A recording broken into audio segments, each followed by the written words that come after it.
안녕하세요, 여러분. 오늘은 책임 있는 소비생활 단원에서 소비자 피해 구제 제도에 대해 배워보겠습니다. 지난 시간에 배운 내용을 다시 한번 살펴봅시다. 지난 시간에는 소비자 문제와 해결 방법에 대해서 배웠습니다. 소비자 문제란 소비자가 구매한 상품이나 서비스를 이용하는 과정에서 불만을 느끼거나 피해를 입는 것을 소비자 문제라고 했습니다.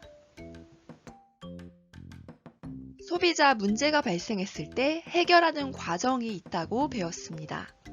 먼저 판매자나 사업자에게 문제점을 설명하고 교환이나 환불, 수리 등의 보상을 요구한다고 했습니다.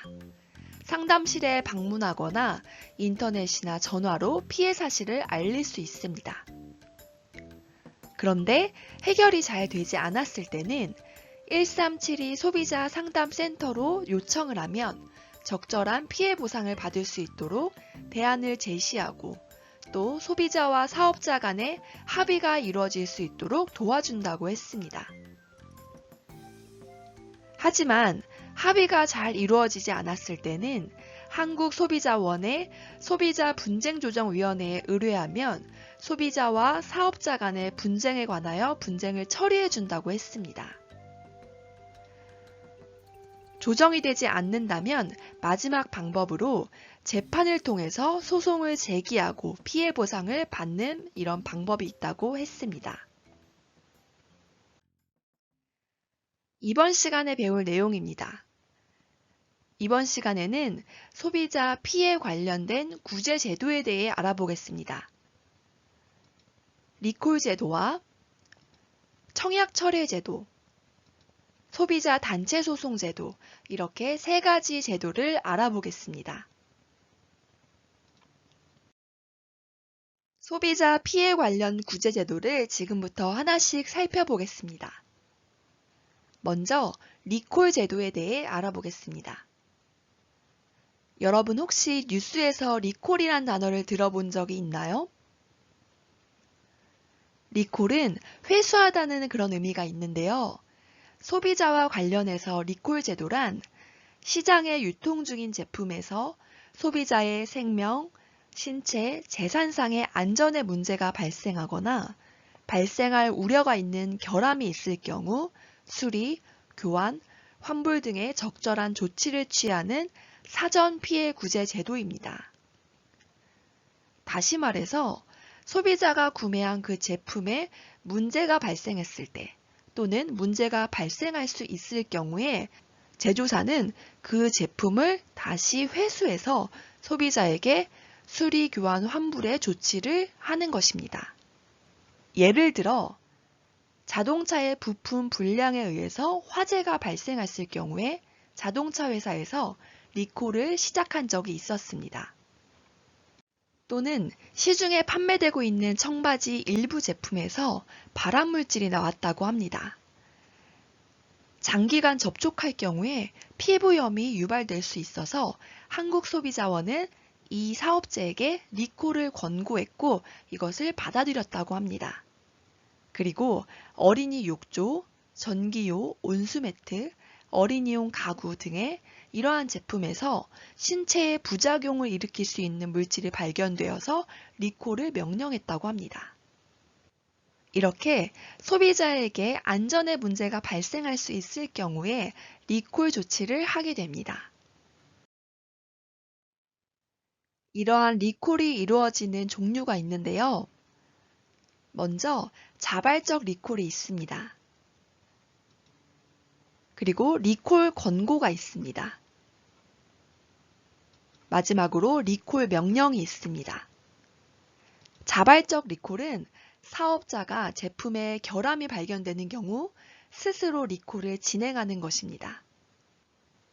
리콜 권고는 소비자에게 생명이나 신체 재산상의 위해를 끼치거나 그럴 우려가 있는 경우에 국가기술표준원은 사업자에게 리콜을 권고합니다. 리콜을 권고받은 사업자는 10일 이내에 그 리콜의 여부를 수락할지 결정해야 합니다. 마지막으로 리콜 명령은 안전성 조사 실시 결과 위해성이 확인된 경우에 사업자에게 리콜 명령을 내리는 것입니다. 이럴 경우는 중대한 결함으로 인해서 소비자에게 생명, 신체 또는 재산에 큰 위해를 끼치거나 그럴 우려가 있다고 인정될 만한 사유가 있을 경우에 해당됩니다. 소비자 피해 관련 구제제도 두 번째입니다. 바로 청약 철회 제도입니다. 청약은 계약을 의미하고 철회는 취소하는 것을 의미합니다. 청약 철회 제도란 소비자가 물품을 구입한 이후 단순히 마음이 변하거나 물건이 마음에 안 들어서 구입을 취소하는 경우에 일정 기간 내에서 위약금이나 손해배상 책임 없이 계약을 취소할 수 있도록 한 제도입니다. 청약 철회 제도는 쿨링오프라고도 합니다. 쿨링오프는 냉각시키다는 의미가 있는데요. 갑작스러운 방문, 전화, 유인 등에 따라 계약 의사가 불확정적인 상태에서 계약을 하게 된 사람들에게 머리를 식혀 냉정하게 다시 생각할 기회를 주는 제도이기 때문에 이렇게 불리기도 합니다. 소비자가 계약을 하거나 제품을 구입할 때 보면 아직 확신이 없는 상태에서 설득을 당해서 결정을 내버리는 경우가 있습니다. 이때 다시 한번 생각할 수 있는 기회를 주는 것입니다. 청약 철회 제도는 모든 거래에 적용되는 것은 아니고 특별히 소비자를 보호할 필요가 있다고 생각하는 특수 거래에 적용됩니다. 그럼 특수 거래에 어떤 것들이 있는지 살펴볼까요? 먼저 방문 판매입니다. 방문 판매는 판매자가 가정이나 직장에 직접 방문해서 판매하는 것을 말합니다. 예를 들어 자격증 교재, 건강식품, 유아용 교재, 가전제품 등을 직접 방문해서 판매하는 것입니다. 전화 권유 판매도 있습니다. 전화를 걸어서 회원권이나 어학교재, 학습지 이런 것들을 판매하는 것입니다. 전자상거래 판매는 인터넷을 이용한 판매, 인터넷 쇼핑몰, TV 홈쇼핑을 이용한 판매를 말합니다. 다단계 판매는 고객이 판매원이 되어서 연쇄적으로 판매하는 방식입니다. 할부 거래는 일정 기간에 걸쳐서 금액을 분할해서 판매하는 그런 방식을 말합니다. 이러한 거래들은 바로 특수거래에 해당됩니다. 청약 철회 제도는 일정 기간 안에 위약금 없이 취소할 수 있다고 했는데요. 그럼 그 일정 기간이 어느 정도 되는지 지금부터 살펴봅시다. 방문 판매는 계약일로부터 14일 이내에 청약 철회가 가능합니다. 전화 권유 판매도 계약일로부터 14일 이내에 청약 철회가 가능합니다. 전자상거래 판매는 계약일로부터 7일 이내 청약 철회가 가능합니다. 다단계 판매는 계약일로부터 14일 이내에 청약 철회가 가능합니다. 할부 거래는 계약일로부터 7일 이내 청약 철회가 가능합니다. 이 기간이 지나면 청약 철회가 어려울 수 있으니 일정 기간 안에 청약 철회를 해야 된다는 점을 기억해 주세요. 앞에서 청약 철회에 대해 살펴보았는데요. 그럼 청약 철회를 할 때는 어떻게 하면 될까요? 판매자에게 직접 전화를 하거나 방문할 수도 있지만 청약 철회를 위한 가장 확실한 방법은 내용 증명을 이용하는 것입니다. 내용 증명이란 언제, 누구에게, 어떤 내용의 문서를 발송했는지를 우체국이 보증하는 특수 우편을 말합니다. 일반 우편을 발송했을 때는 편지가 분실되거나 수신자가 받은 사실을 부인하거나 거절할 수가 있는데요. 이를 예방하기 위해서 내용 증명 우편을 이용할 수 있습니다. 내용 증명은 우체국에서 직접 발송하거나 인터넷 우체국으로도 신청이 가능합니다. 우체국에 가서 내용 증명을 하러 왔다고 하면 이렇게 처리를 해주는데요. 내용 증명은 총 3부가 필요합니다. 한 부는 받는 사람, 즉 사업자에게 한 통을 발송하는 것입니다. 또 다른 한 부는 보내는 사람, 본인이 가지게 됩니다. 또 마지막 한 부는 우체국에서 보관하는 것입니다. 그래서 우체국은 이 내용 증명을 보증할 수 있는 것이죠. 한국소비자원 홈페이지에 가보면 이렇게 내용 증명에 대한 안내와 작성하는 것이 나옵니다. 한번 참고해 보세요. 이번에는 교과서에 나와 있는 만화를 통해서 청약철회 제도에 대해 다시 한번 살펴봅시다. 친구들 3명이 인터넷 강의를 결제했습니다. 셋이서 한꺼번에 수강하면 30%를 할인해준다고 해서 신청했던 강의를 말합니다. 그런데 샘플 강의와 실제 강의가 완전 딴판이어서 환불을 하려고 합니다. 환불이 안 된다는 답을 얻었습니다.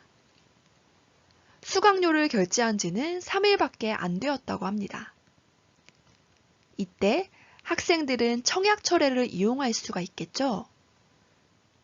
인터넷 강의는 바로 전자상거래 판매에 해당되죠. 특수거래이기 때문에 청약철회 제도를 이용할 수 있습니다. 학생들은 일정 기간 내에 내용 증명 우편으로 청약 철회하겠다는 의사를 통보할 수 있습니다. 전자상거래 판매이므로 7일 이내에 청약 철회를 이용할 수 있죠.